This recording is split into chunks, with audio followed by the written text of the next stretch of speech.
Olá pessoal, aqui com vocês de novo o professor Marco Aurélio do IFRO Campus de Paraná. Vamos para a nossa terceira e última aula sobre eletromagnetismo. Nós estudamos desde magnetismo até força magnética. Agora vamos ver o restante do assunto, que vocês podem ver nessa lista.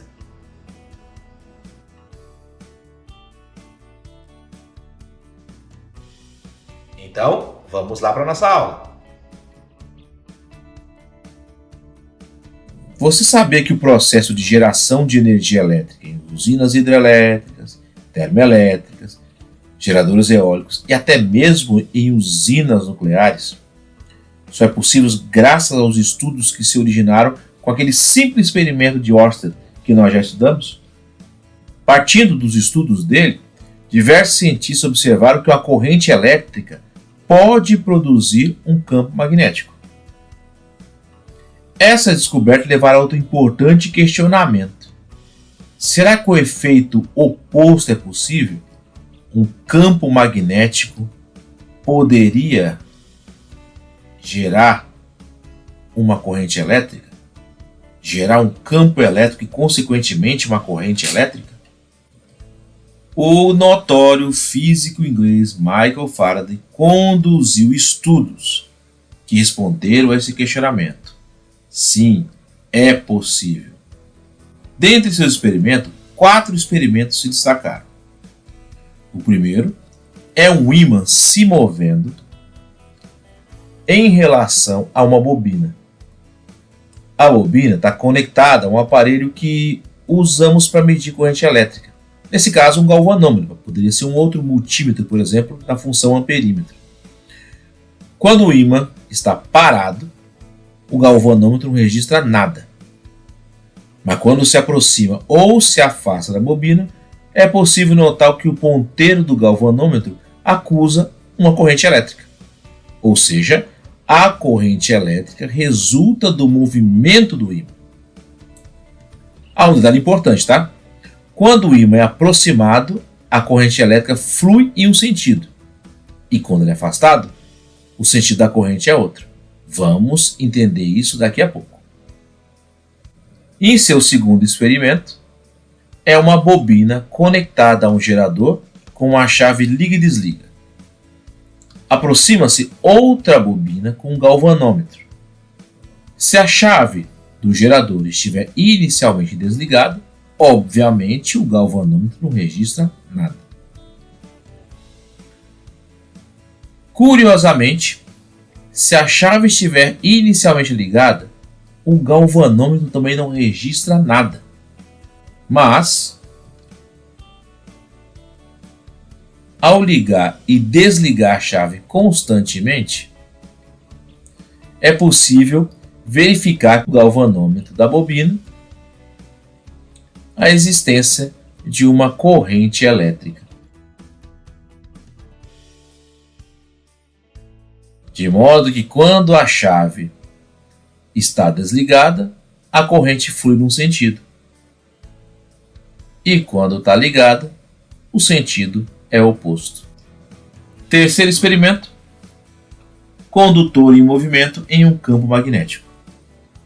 A figura representa um campo magnético uniforme.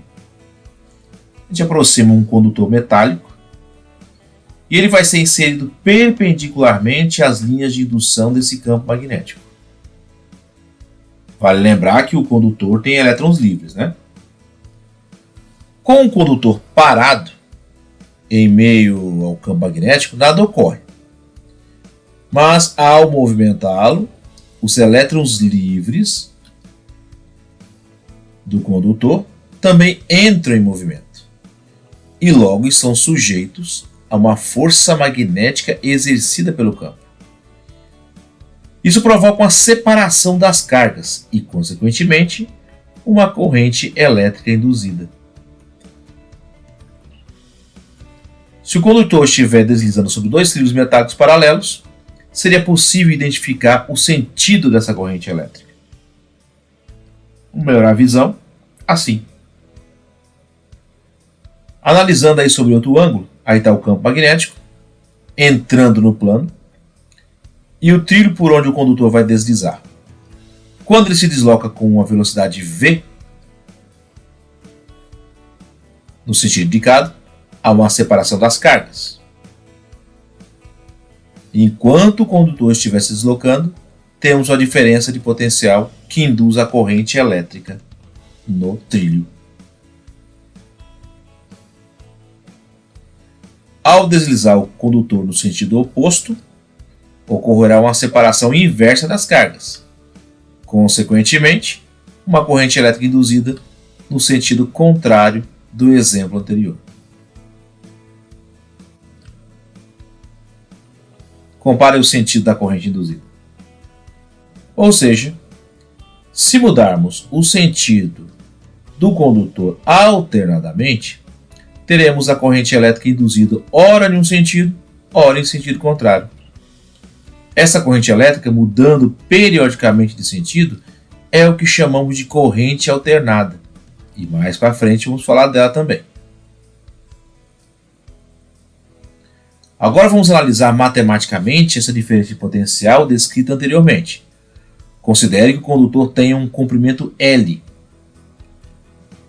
A diferença de potencial é chamada de força eletromotriz e é representada pela letra grega epsilon. Está aí. Onde B sabemos que é o campo, L é o comprimento do condutor, V é a velocidade, tudo no sistema internacional, então campo magnético em Tesla, velocidade em metros por segundo, comprimento em metros, e a força eletromotriz induzida é medida em volts. Como atenção. Faraday verificou que entre os terminais dessa espira surge uma diferença de potencial variável com o tempo e, consequentemente, uma corrente elétrica. Essa é a espira girando em um campo magnético uniforme, o experimento 4 de Michael Faraday. Esses 4 experimentos foram apresentados de maneira simplificada para resumir as pesquisas de Faraday, publicada com o título Experimental Research in Electricity, ou Pesquisas Experimentais em Eletricidade. Suas descobertas contribuíram imensamente para a descoberta e posterior utilização em escala mundial da indução eletromagnética. Dessa forma, graças aos estudos como nós vimos aí, a principal forma de geração de energia utiliza o princípio da indução para gerar energia. As principais fontes diferem basicamente da forma como o sistema de motores com bobina será girado, ou seja, alguma coisa precisa mover os componentes para que a energia elétrica seja gerada. Por exemplo, na usina hidrelétrica, é a queda d'água que gira a turbina. Na termoelétrica, a queima de algum tipo de combustível ferve a água, o vapor da água vai girar o motor. Na nuclear, ao invés de queimar alguma coisa, acontece uma reação nuclear muito intensa. Isso faz com que a água ferva, o vapor dessa água gira as turbinas. E na eólica é o próprio vento que gira a turbina.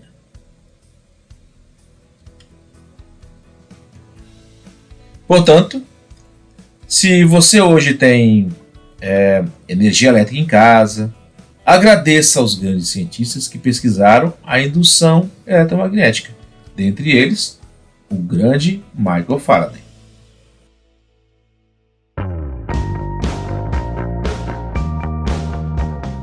Considere uma superfície plana de área A. Vou deixar ela em perspectiva. Traçamos ali uma linha normal à superfície, ou seja, formando 90 graus.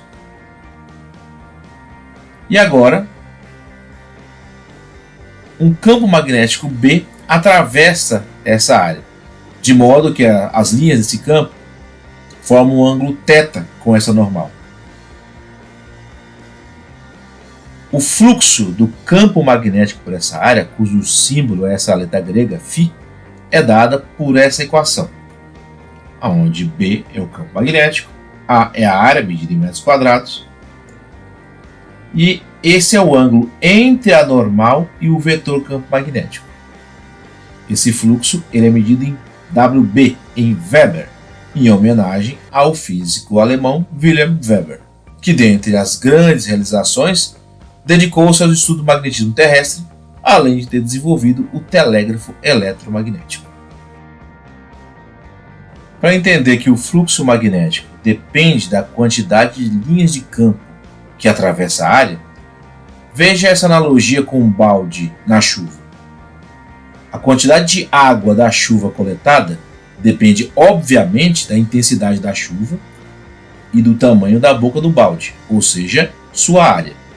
Um balde com abertura pequena coleta menos água. Mas o ângulo desse balde em relação à chuva também conta muito. Quando o balde está na vertical, sua abertura está na horizontal. E temos a melhor forma de coletar a água da chuva. Quando ele é inclinado, como esse caso está apoiado em uma pedra, essa coleta de água diminui. Quando o balde está na horizontal e, consequentemente, a sua abertura está na vertical, simplesmente não há coleta direta da água da chuva. Comparando as gotas de chuva com as linhas de campo magnético, podemos observar os ângulos entre o campo magnético B e a normal N da área. No primeiro caso, à esquerda, nós temos o ângulo de 0 grau entre a normal e o campo magnético. No exemplo do meio, temos um ângulo compreendido entre 0 e 90 graus. E no terceiro caso, temos um ângulo de 90 graus entre o campo e a normal do balde. No primeiro exemplo, temos o valor máximo, já que cosseno de 0 grau é 1. Aplicando a equação, ficaremos então com o valor do fluxo magnético sendo B vezes A, o campo vezes a área. No último exemplo, temos o valor mínimo, já que o cosseno de 90 graus é 0, portanto, o fluxo magnético será nulo.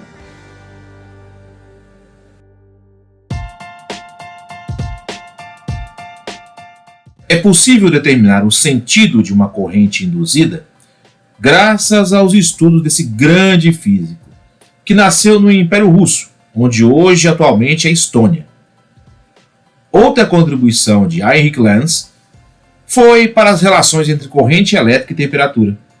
A lei de Lenz diz que a força eletromotriz induzida e a corrente elétrica estão na direção em que se opõe ao campo magnético que as provocou.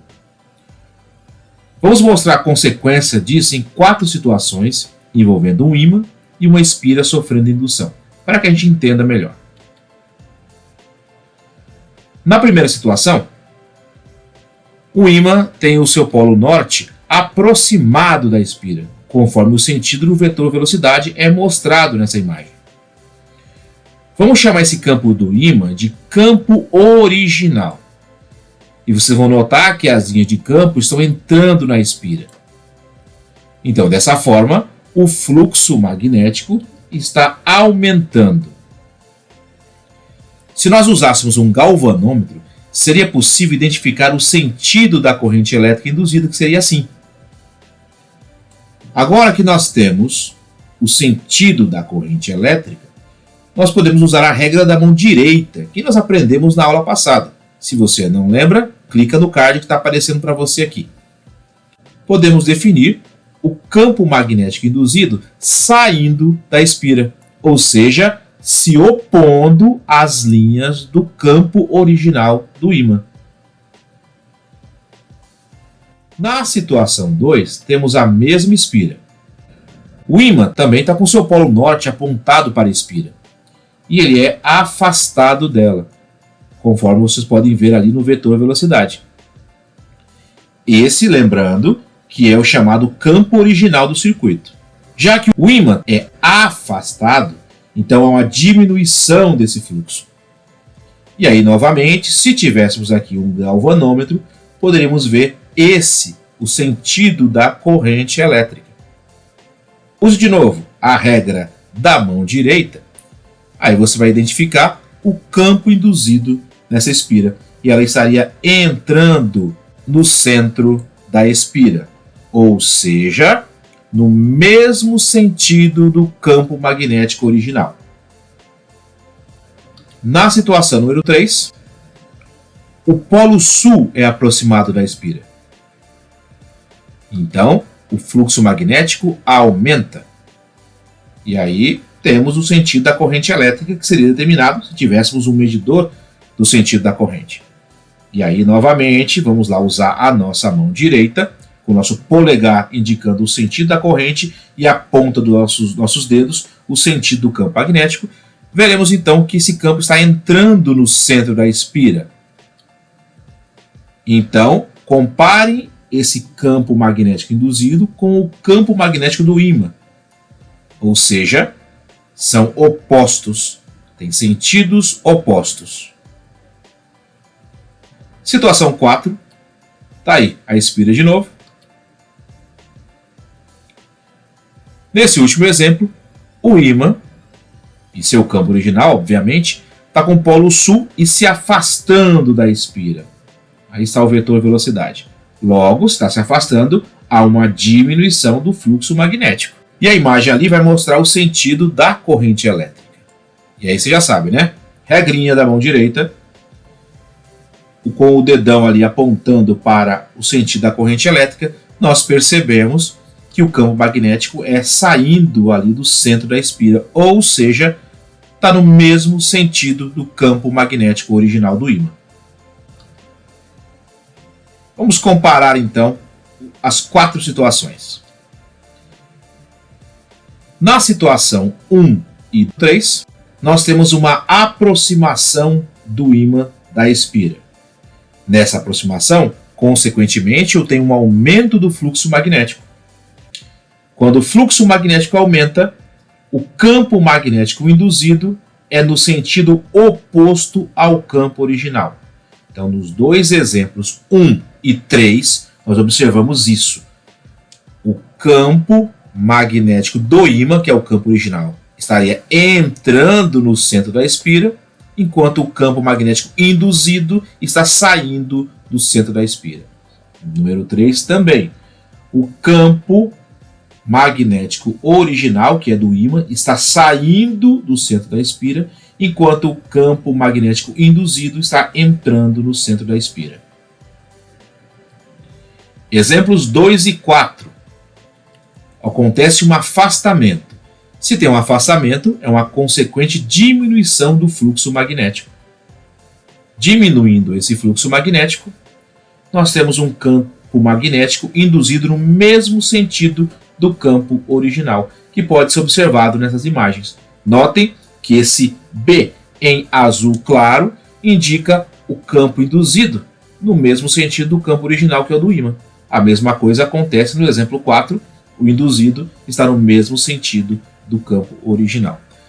Não parece muita coisa, mas isso daqui ocorre exatamente porque a energia precisa ser conservada. Porque se não fosse assim, se fosse, por exemplo, no caso número 1, se por acaso esse vetor fosse no mesmo sentido desse vetor aqui, violaria o princípio da conservação da energia. Por quê? Eu teria um ímã se deslocando sem nenhuma força externa atuando nele. Ou seja, eu poderia ter um circuito que gerasse sua própria energia. E isso é impossível. É um sonho de consumo chamado moto contínuo, mas não existe. Impossível. Viola leis físicas muito importantes.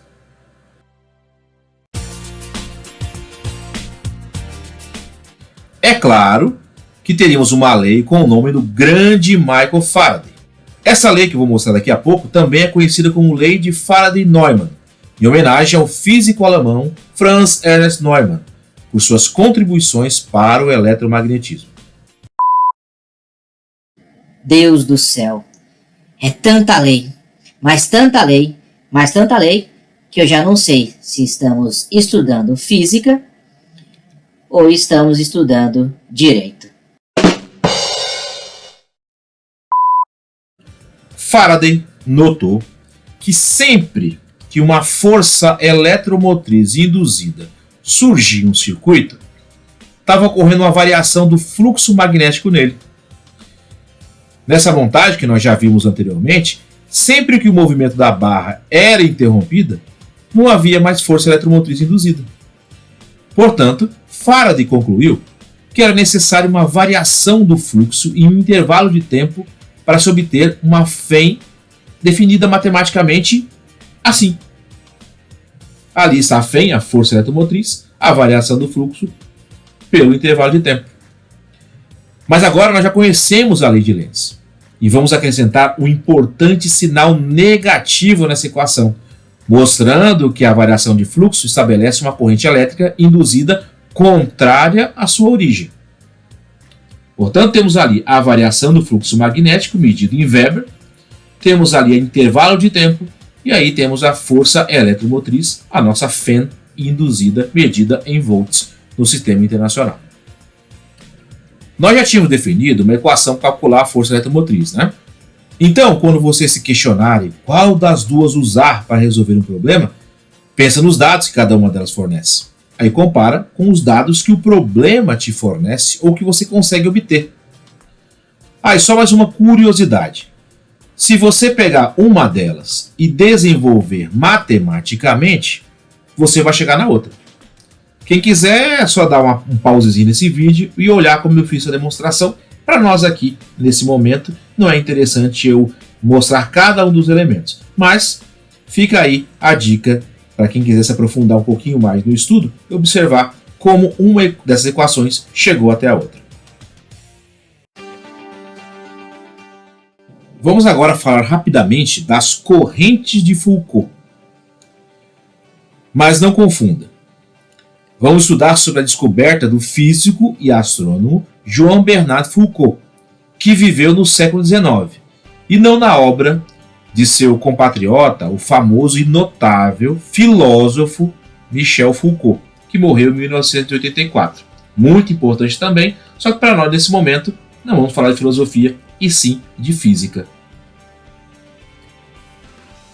Nós já analisamos como fios, espiras e solenoides, dentre outros, ou seja, corpos mais finos, se comportam quando são atravessados por uma corrente elétrica. Mas vamos também considerar agora um condutor maciço. Por exemplo, esse cubo metálico. Ele também pode manifestar uma corrente induzida, supondo que esse cubo ele é submetido a um campo magnético variável, representado ali pela letra B. Nós podemos considerar que o material maciço desse condutor é uma enorme quantidade de fios, bem juntinhos um do outro, praticamente sem espaço entre o outro. Esses fios vão representar um percurso fechado, que vão envolver toda essa superfície desse cubo. E nesses percursos, o fluxo magnético varia com o tempo. Então, tem diversas forças eletromotrizes induzidas, fazendo circular no interior do cubo uma grande quantidade de correntes induzidas, as chamadas correntes de Foucault. Um fator interessante que precisa ser observado é que o condutor maciço tem baixa resistência elétrica, muito baixa mesmo. Então as correntes de Foucault têm uma intensidade grande, o que faz com que esse condutor se aqueça muito. Em algumas aplicações, principalmente na indústria, as correntes de Foucault atrapalham bastante. Por isso, ao invés de usar um condutor maciço, utiliza-se o chamado condutor laminado, que nada mais é que diversas lâminas revestidas de esmalte especial, formando um único bloco compacto. Isso minimiza bastante os efeitos das correntes de Foucault, não aquecendo assim esse condutor.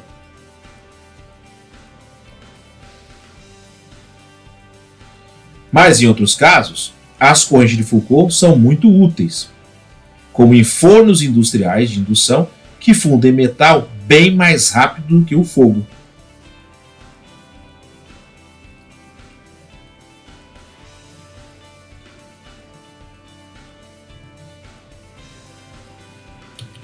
Uma aplicação doméstica e muito chique, diga-se de passagem, são os fogões por indução.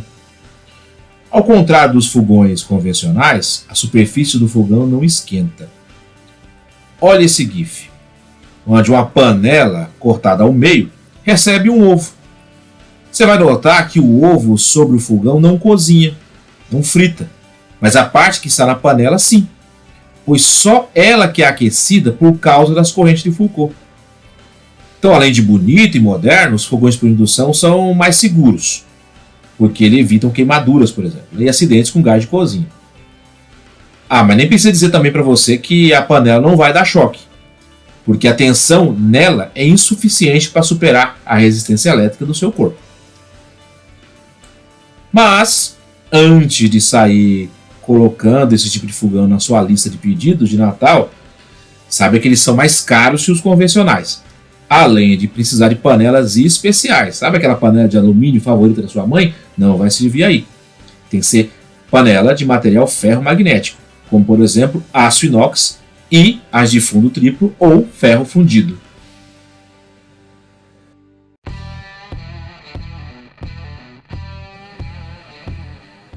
Vamos falar dos tipos de corrente. Pilhas e baterias fornecem o que chamamos de corrente contínua, que faz uso de apenas uma polaridade de corrente ou tensão. Sua frequência é nula, por isso que o seu gráfico é assim, desse jeito, constante. O seu símbolo para circuitos e demais equipamentos elétricos é esse traço com 3 pontinhos ou 3 tracinhos menores embaixo. E ela recebe a sigla em inglês DC, ou DC, Direct Current, ou corrente contínua. Como já vimos, a variação do fluxo magnético gera uma força eletromotriz induzida. Aqui nessa simulação, a água caindo na roda gira o ímã, que faz com que o fluxo magnético varie. E, como resultado, a lâmpada acende. Mas notem que as bolinhas que representam a corrente elétrica induzida, elas oscilam. Os sentidos se até alternam. Isso é chamada corrente elétrica alternada. A primeira imagem mostra um gerador de corrente alternada, como um dínamo ou um alternador, por exemplo. Como o sentido da corrente varia com o tempo, o gráfico que melhor representa esse tipo de corrente é um gráfico da função seno. O símbolo para a corrente alternada é essa ondinha que vocês estão vendo aí. E em inglês, recebe a sigla AC, Alternating Current. É o tipo de corrente e tensão que chega nas indústrias, no comércio e em nossas casas. Na sua tomada, no seu bocal da lâmpada, etc. É possível converter corrente contínua em corrente alternada? Sim, é possível. Existem dispositivos chamados inversores de corrente ou conversores DC-AC. Esse da imagem, por exemplo, tem a potência de 40 watts e converte 12 volts contínuos em 220 volts alternados. Mas não se engane achando que esse dispositivo cria energia do nada. Usando a equação da potência elétrica em um circuito, sabemos que essa potência se manteve constante durante toda a transformação. Então é possível calcular a corrente elétrica de entrada com aproximadamente 3,33 amperes. Guarda esse valor aí. Bem, na saída, a potência se manteve os mesmos 40 watts, mesmo com o aumento da tensão. De modo que, calculando a nova corrente elétrica, que agora será alternada, temos aproximadamente 0,18 amperes. Ou seja, fazendo uma divisão rapidinha aí de 3,33 por 0,18, dá aproximadamente 18,5 vezes menor do que a corrente inicial. Logo, o aumento da tensão se deu às custas da diminuição da corrente elétrica. Então, não é que a energia surgiu do nada, ela foi apenas transformada. E o contrário é possível? É possível converter a corrente alternada em corrente contínua? E a resposta também é sim. E eu acho que você usa isso todo dia. Os carregadores de celular e notebook, por exemplo, convertem a energia da tomada para a tensão necessária para carregar a bateria do seu dispositivo. Isso porque um dos componentes desses aparelhos, desses carregadores, é a chamada ponte retificadora, que transforma a energia alternada em contínua. Um detalhe interessante. Às vezes a pessoa vai carregar o seu celular ou o seu notebook e fica procurando tomada de 110 volts. Na verdade, esses carregadores são chamados bivolt, ou seja, você pode conectá-los tanto em 110 quanto em 220, que eles vão recarregar o seu aparelho normalmente.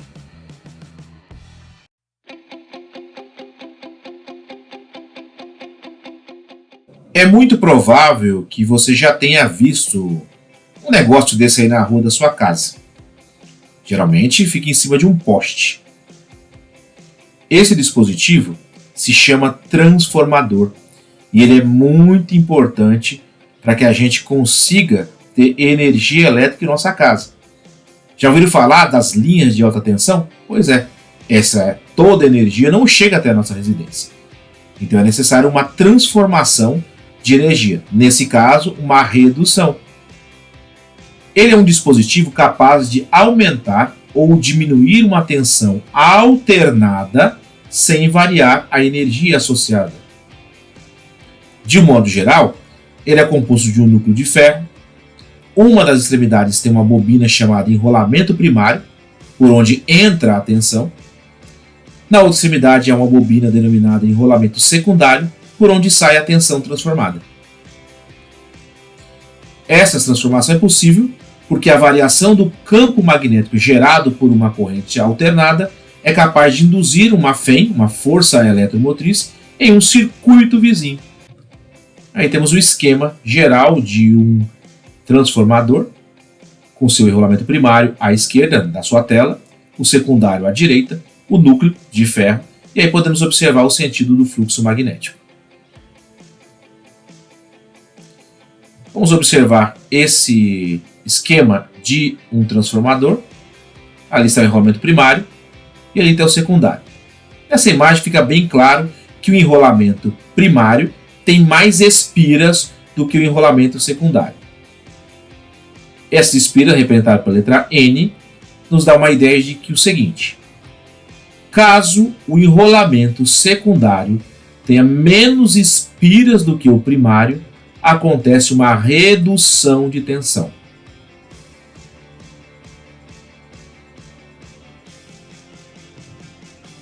Mas, se o enrolamento secundário tiver mais espiras do que o enrolamento primário, acontece uma elevação de tensão.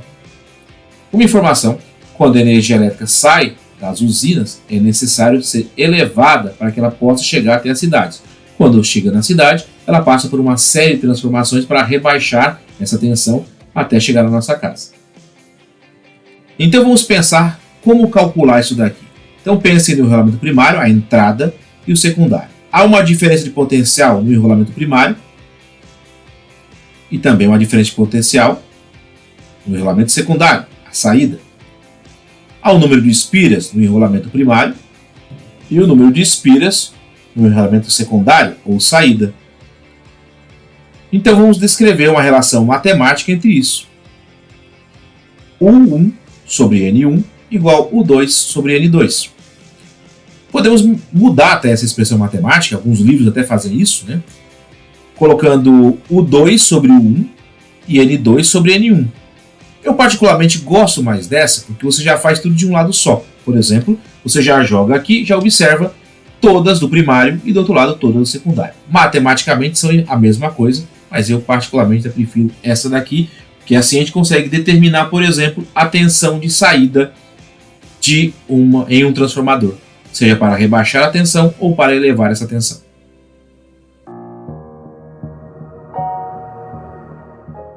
Um tópico especial: as equações de Maxwell.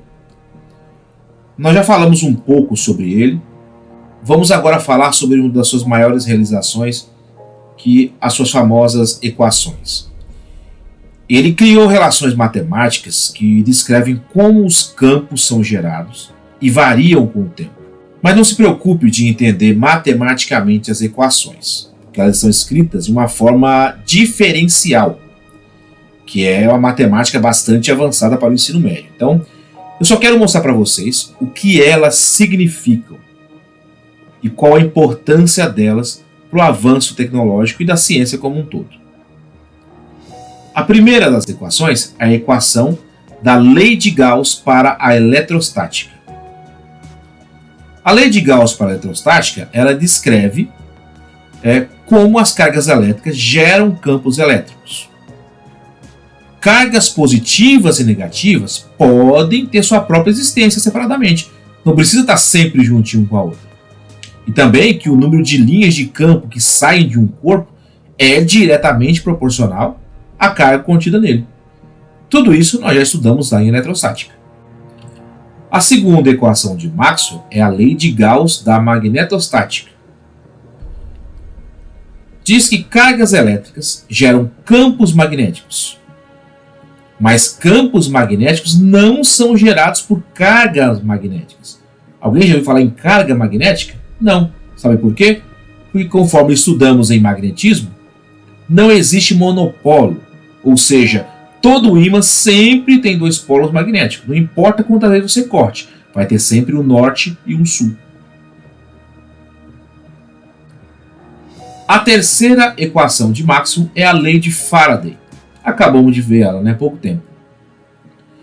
Um fluxo magnético variando em um circuito induz uma força eletromotriz nesse circuito. E por fim, a quarta equação de Maxwell, a lei de Ampère, e ela foi modificada por Maxwell. Maxwell fez uma correção matemática na equação original de Ampère, essa linda equação aí, que alguns vão achar estranha, eu acho ela linda. Mas o significado dela permaneceu. Todos os efeitos magnéticos são causados pelas correntes, ou seja, partículas carregadas em movimento. E a correção de Maxwell veio através do estudo dos capacitores, quando ele acrescentou matematicamente nessa equação a prova que podemos ter um campo magnético a partir de um campo elétrico variável. Em outras palavras, um campo elétrico gera um campo magnético, que gera um campo elétrico, que gera outro campo magnético, que gera um novo campo elétrico, e assim sucessivamente, exatamente como uma onda, exatamente uma onda eletromagnética. Os estudos de Maxwell possibilitaram entender a luz como onda eletromagnética. E se hoje nós temos rádio, Wi-Fi, Bluetooth, aparelhos de micro-ondas, se nós compreendemos o calor como um tipo de onda, compreendemos a luz visível e a radiação ultravioleta, se os médicos podem usar raio-x e realizar diagnóstico de tratamento com raios gama, isso tudo foi graças a grandes cientistas que pesquisaram e fizeram descobertas sobre o eletromagnetismo.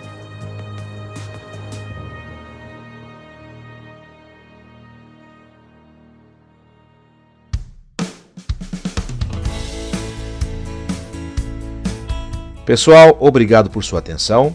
Espero que nessas aulas sobre eletromagnetismo vocês tenham aprendido um pouco sobre o tema. Um grande abraço a todos, até a próxima e tchau!